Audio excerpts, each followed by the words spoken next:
पिंट्या, उद्या किती वाजता जाणार तू शाळेत? मी जाणार बघ 7 वाजता 7:30 वाजता. तुमचं झेंडावंदन किती वाजता आहे? आमचं झेंडावंदन 8 वाजता असते बघ. तुमचं किती वाजता असते? आमचं पण 8 वाजताच असते. तुमच्या शाळेमध्ये काय चॉकलेट देतात काय? हा, चॉकलेट देतात. तुमच्या शाळेत काय देतात?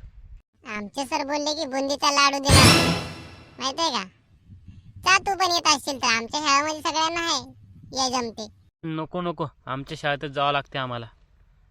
मग झाली का तुमची झेंडावंदन? कशी झाली रे तुमची झेंडावंदन? अरे खूप भारी झाली.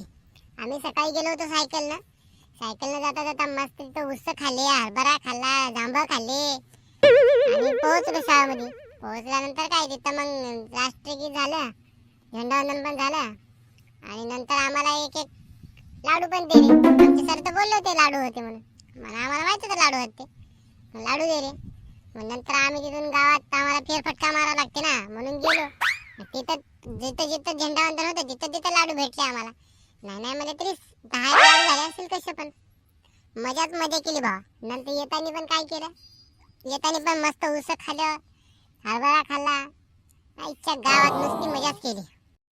साला काही समजत नाही रे. आमच्या शाळेमध्ये गेलो होतो, काय नुसतं जे एक एक चॉकलेट दिली आम्हाला, कुठं फिरवलं पण नाही, काही नाही.